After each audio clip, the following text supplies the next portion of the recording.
Story 1 of 10. Ben Robert Smith charged with war crimes over alleged Afghan killings. Ben Robert Smith charged with war crimes over alleged Afghan killings. Here's what every outlet agrees on. Ben Robert Smith was arrested at Sydney Domestic Airport on April 7, 2026, by Australian Federal Police, AFP, and charged with 5 counts of war crime murder. The charges relate to alleged killings of unarmed Afghan civilians or detainees between 2009 and 2012 during his service in Afghanistan with the Special Air Service Regiment, SASR. Robert Smith was granted bail on April 17, 2026, under strict conditions, including a $250,000 shorty, surrendering his passport, and reporting to police 3 times a week. 3 indemnified soldiers have provided written accounts to prosecutors alleging they executed Afghan detainees at Robert Smith's direction or in complicity with him. Robert Smith was awarded the Victoria Cross for his actions during the Battle of Tizak in 2010 and has consistently denied the allegations against him. But not all outlets told the same story. The Guardian and news.com.au report that Robert Smith was planning to move overseas before his arrest, but Robert Smith's affidavit states he had no intention of fleeing and was unaware of imminent charges. The Age and ABC report that Robert Smith was arrested at Sydney Domestic Airport, but some sources suggest he was arrested in Sydney rather than Brisbane to avoid a more diverse jury pool, though this is not confirmed by official statements. The Guardian and SMH report that Robert Smith's arrest was highly public and sensational, but Robert Smith's legal team claims he offered to surrender to authorities by appointment, indicating a lack of necessity for a dramatic arrest. This story was covered by ABC News, The Guardian, news.com.au, SBS News, Sydney Morning Herald and The Age. Story 2 of 10. 5-year-old Aboriginal girl Sharon Granites missing from Alice Springs town camp, suspected abduction by Jefferson Lewis. 5-year-old Aboriginal girl Sharon Granites missing from Alice Springs town camp, suspected abduction by Jefferson Lewis. Here's what every outlet agrees on. 5-year-old Sharon Granites went missing from Old Timers town camp in Alice Springs on Saturday, April 26, 2026, around 11:30 p.m. Sharon was last seen wearing a dark blue, short-sleeve t-shirt with a white ring stripe around the neck and cuffs, and black boxer-style underwear. Police suspect 47-year-old Jefferson Lewis abducted Sharon. He was last seen with her holding hands at 11 p.m. on April 26, 2026. Jefferson Lewis was recently released from prison, April 20, 2026, after serving an 18-month sentence for serious violence-related offenses, including aggravated assault and breaching domestic violence orders. Lewis was staying at the Old Timers town camp residence where Sharon disappeared, and police believe he is being helped by community members to evade capture. But not all outlets told the same story. ABC and Guardian state Jefferson Lewis was last seen with Sharon at 11 p.m. on April 26, 2026, but SMH reports he was last seen with her at about 11 p.m. without specifying the exact minute. ABC and Guardian describe Lewis as a recently released prisoner, but SMH specifies he was released 6 days prior to the abduction, April 20, 2026. ABC reports Sharon's mother was washing clothes at the Old Timers camp, while SMH states she was there to do some Saturday laundry, with no contradiction in timing. This story was covered by ABC News, The Guardian, SBS News, and Sydney Morning Herald. Story 3 of 10. UAE exits OPEC amid Iran war, weakening the cartel and reshaping Gulf energy politics. UAE exits OPEC amid Iran war, weakening the cartel and reshaping Gulf energy politics. Here's what every outlet agrees on. The UAE announced its exit from OPEC and OPEC Plus effective Friday, April 2026, citing flexibility and long-term strategic interests. The UAE's Energy Ministry stated the decision would not have a huge immediate impact on the market due to ongoing disruptions in the Strait of Hormuz.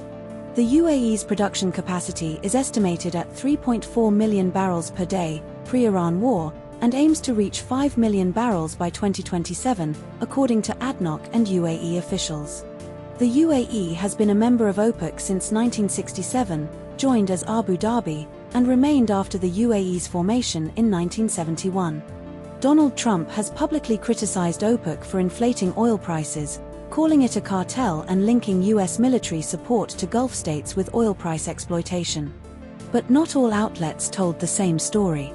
The Guardian states the UAE's production slumped 44% to 1.9 million barrels a day in March 2026, while ABC does not provide a specific March production figure but references current output at 3 to 3.5 million barrels a day.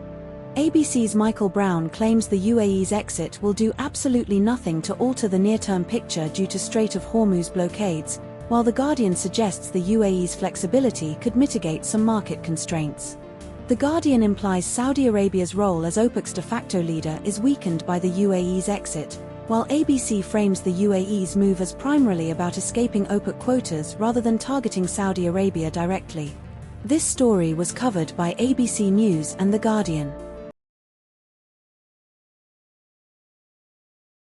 Story 4 of 10.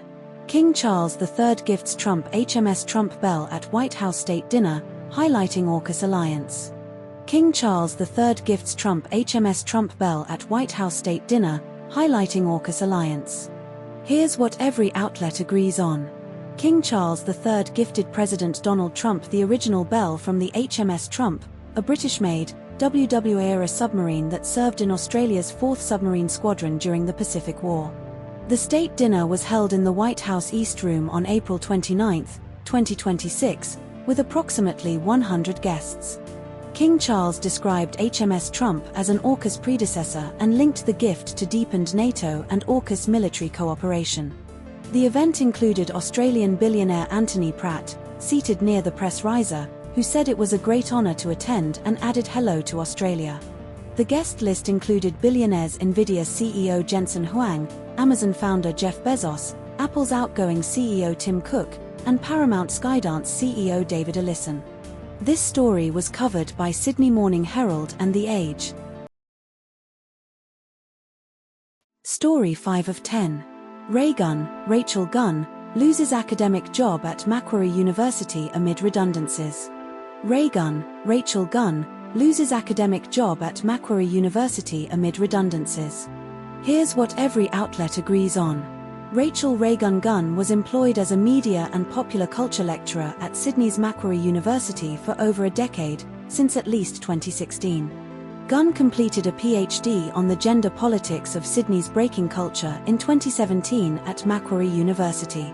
Gunn's Olympic breakdancing performance at the 2024 Paris Games debut event scored 0 points and featured moves mimicking kangaroos, snakes, and a sprinkler. Macquarie University's arts department was targeted in a round of redundancies due to lower international student numbers and funding model changes. Gunn took voluntary redundancy from Macquarie University in February 2026. But not all outlets told the same story. News Kamau states Gunn was included in a latest round of redundancies, while SMH reports she took voluntary redundancy in February 2026. This story was covered by news.com.au and Sydney Morning Herald. Story 6 of 10. Victoria's Free Palestine Party plan sparks voting system debate. Victoria's Free Palestine Party plan sparks voting system debate. Here's what every outlet agrees on. AVI Yemeni announced plans to register a Free Palestine Party in Victoria to funnel votes to Conservative parties in the November 2026 state election. Victoria's upper house still uses the group voting ticket, GVT, system, where voters choose one party above the line and preferences are allocated by the party. The Victorian Electoral Commission, VEC, confirmed that party names cannot be objected to on grounds of misleading character or objectionable policies, only for obscenity, length, or resemblance to other parties. Monica Smith announced plans to register a Save the Environment party in February 2026 to influence the election result. The 2022 Electoral Matters Committee recommended scrapping GVTs, and a December 2025 inquiry urged immediate implementation for the 2026 election. But not all outlets told the same story. The Guardian states that Labour's 2022 electoral review called for GVTs to be scrapped as soon as possible, while the ABC does not explicitly mention this timeline, only that the inquiry urged immediate implementation for 2026. The Guardian reports that Premier Jacinta Allen was reluctant to abolish GVTs due to potential benefits for One Nation, but the ABC does not mention her stance directly. The Guardian cites 3 unauthorized Labour MPs saying there is strong support within the caucus to abolish GVTs, while the ABC does not reference internal Labour divisions on this issue. This story was covered by ABC News and The Guardian. Story 7 of 10. Australia's rental crisis worsens, leaving low-income earners and workers priced out. Australia's rental crisis worsens, leaving low-income earners and workers priced out. Here's what every outlet agrees on. Anglicare Australia's 2026 rental affordability snapshot examined almost 50,000 rental listings in March 2026, finding just one affordable for a single person on JobSeeker. There were no affordable rental listings for people on youth allowance in the 2026 snapshot. A single person on the age pension could afford 88 listings, 0.18% of the market, in the 2026 snapshot. A dual-income couple on minimum wages could afford 14.8% of listings in the 2026 snapshot.